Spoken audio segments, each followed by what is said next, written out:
Hello and welcome to another edition of In the Kitchen with Mary Mac.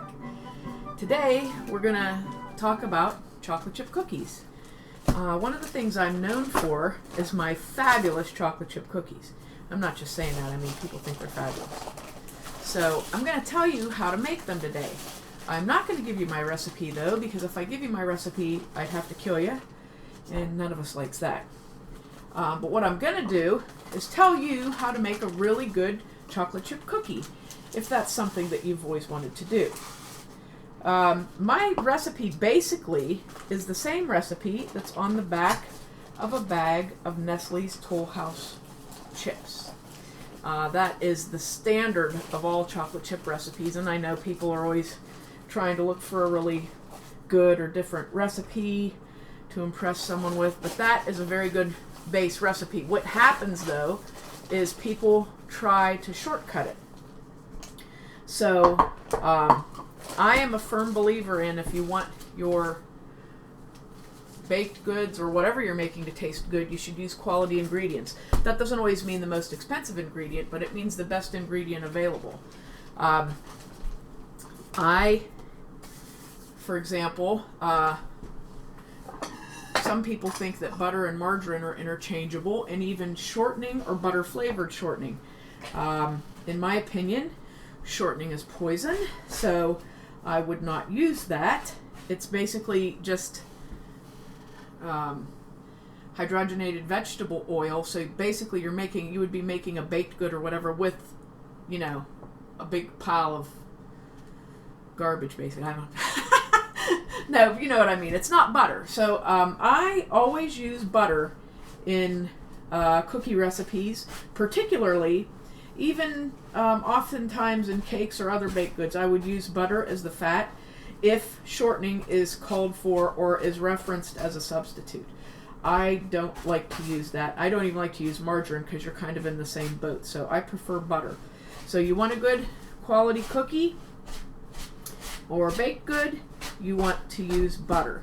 All butter is also not created equal, so I would definitely recommend avoiding store brand butters, because sometimes I've found they've had like a really odd taste to them, and it's just one of those things. I guess it's all in what you like, but what's kind of a funny thing, I've gotten store brand butters that had like a weird, almost a chemical kind of a flavor to them. So I try to avoid them anymore after having a bad experience like that. I stick to local brands are okay. If there's a local farm brand to use, that's okay. If if you've had good success with your store brand, that's fine too. But I would just be very cautious and always use a salted butter. Don't use unsalted butter to make cookies. It's not necessary. Sometimes unsalted butter can also have a little bit of an odd flavor. I use light brown sugar, and that's store brand is fine. A little tip, if you need to store your light brown sugar, store it in your refrigerator. Put a good tight seal on the bag, or put it into another bag, like a Ziploc freezer bag or something. But store it in your refrigerator. You might have to, as I am doing right now. Good grief, this powdered sugar has gravel in it, for God's sake. So I'm pulling the gravel out. When you're stirring, if you feel like you encounter something hard in there, it's usually a piece of brown sugar from your bag that has solidified into an aggregate. So get that out of there, because they don't melt. I mean, you would think they would, but believe me, they don't. White sugar, you just want to use a regular white sugar. Do not use super fine. Super fine can really mess up a recipe because it's actually super fine. The granules are so small that it puts a lot more sugar in than you initially intended to be in there, and it doesn't work the same. So just get regular old white sugar. Now obviously, we're not going for super healthy on these cookies. If you wanted to though, I have substituted raw sugar, organic sugar, any of those kind of things. Organic sugar works really, really well. It does give an odd aftertaste to the cookie because of the fact that it hasn't been processed. So if that's something you think someone might not enjoy, you may not want to use it. But raw sugar or organic sugar works fine. Now, I just mixed my brown sugar, my white sugar, and my butter together. And you want to have it mixed pretty well. You don't want to have it like whipped up like icing or something. I always mix by hand. I prefer to do that just so I can feel the product, because I want to achieve a certain texture. So I always mix by hand. I'm going through with my butter knife that I scrape my spoon with right now to see if there's any other chunks of rock in here from that sugar. Good grief, I've never seen anything like that. Okay, now eggs. Always crack your eggs into a separate bowl, which you probably know from watching the millions of cooking shows that are on. But the reason you want to do that, there's a couple good reasons. One is, if your egg is bad, you know it right away. If your egg is bad, the white will be cloudy. Specks in your egg are not a big deal. Those are just little, sometimes, things, chicken food or whatever, I don't know. I just call them that, but it's not what they are. But if your egg white is cloudy, then your egg, chances are, is not good. So don't use it. Don't take a chance with it. Either throw it away or save it to mix in with your dog food, which is wonderful for dogs and they love it. Another reason is, if you happen to crack your egg and a piece of shell goes in, you can get it back out again, because you do not want a piece of shell going into your cookies, obviously. So that's why you want to crack it into an extra bowl. I like to use range eggs. I buy Land O'Lakes cage-free or range eggs, because they're just a better quality egg. You can tell just by looking at the yolk. Beautiful orange yolk makes a beautiful final cookie when you're done. They just have such a wonderful color. So I've got my eggs in there. I'm making a triple batch right now because I bake for a local coffee shop, and if I don't have extra cookies, my family turns against me, kind of like, in those Frankenstein movies when the town comes after the monster. That's how they are. Pitchforks, axes, they're coming after me. So I have to make extra. Always make extra, especially when you're doing it for a specific thing, like a specific event. Make sure you make extra for whoever there is at home, so that they don't feel dissed in any sort of way, Okay, you want to mix your eggs in until they're very nicely thoroughly mixed in. Good exercise for you, just using the spoon. I just say that, it probably really isn't, but it sounds nice, doesn't it?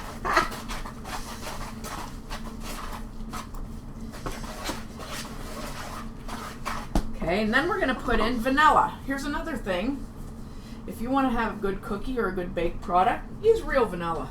Don't mess around using imitation vanilla. It's kind of a waste to me to put all this effort into making something, and using fake stuff in it. Because, if you're going to take in calories, why not take in good calories? Why take in bad calories? So I use real vanilla. I had some here that was made with bourbon. It was really good. This is just regular old vanilla that's made with vodka. Mix that in. And you want to get your wet ingredients mixed up really, really well. And like I said, check in there, see if you see any brown sugar gravel poking its ugly little head out.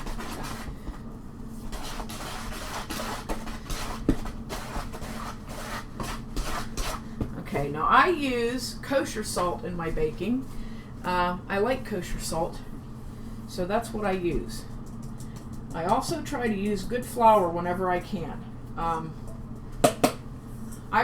The brand I prefer as far as a store brand is Robin Hood. It doesn't matter what you're baking, you always get a good finished product with Robin Hood flour.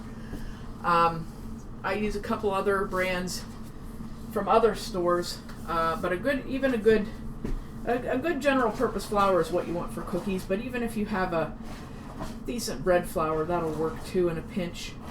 So, and what you want to do when you mix your flour in, your dry ingredients, I always mix my flour, salt, and baking powder or baking soda together first before I put them in the wet ingredients, and make sure they're mixed well, because then you get a really much better distribution.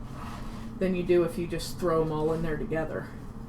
So, and when you're doing chocolate chip cookies or any sort of a drop cookie, you want the texture of your dough to be not dry and not wet, but right in the middle. And I would say if you're stirring it and it's real sticky, you're going to want to add more flour to it, because what happens then is you're going to bake a cookie that's going to spread. And you don't want your cookies to spread. You want them to stand up real nicely and, you know, have a good texture to them. So even my cookies spread every once in a while. I don't know. I like to think of myself as a amateur baker, because a professional baker wouldn't do some of the stupid things I do when I'm baking, so, you know, forget things and whatnot. And then for the chocolate chips, here's another thing. I use a good quality chocolate chip for a few cents more. You mean you're saving a quarter by buying a cheap store brand chocolate chip. That's what you're saving. And if you want a really good finished product,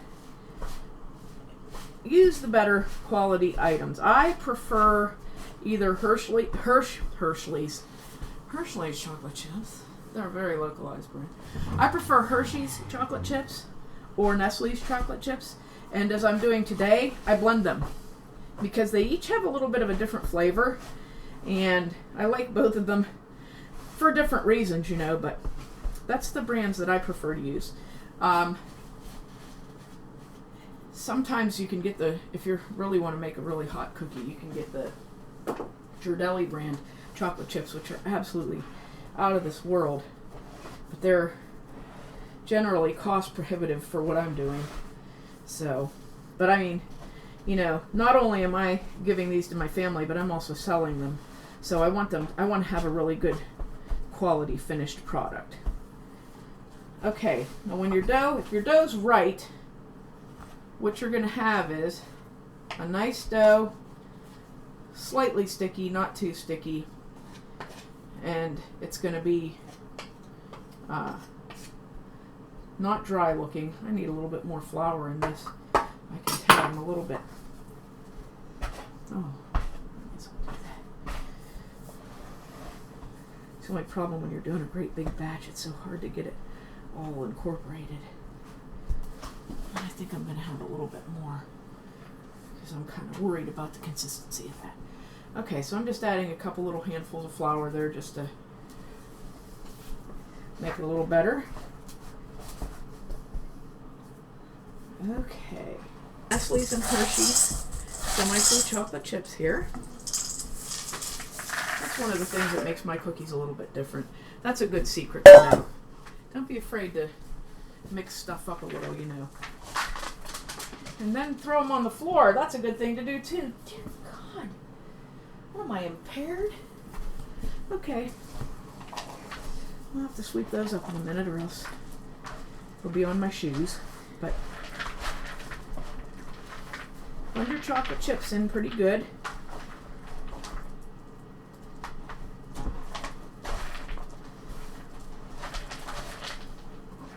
And then the last thing is baking them. I use a cookie scoop to make them all consistently sized, which is really nice. I love using a cookie scoop though, because man, it's so fast. You just pop them things out, boom, boom, boom, go right down the line. So I don't put them too close together, because if they do happen to spread a little bit, then they're all spreading into each other, and that's not good. And then what I do for my cookies, I bake them for 10 minutes in the middle of the oven, and I move them to the top rack for 2 minutes. So they're baked a total of 12 minutes at 375, or 365, I'm sorry, not 375, 365. It should be 350, but our oven is off. Our oven's a little cool. One good thing to do, since we just mentioned that, you can buy an oven thermometer fairly cheaply. They clip onto the rack in your oven. It is a very good idea to invest in one.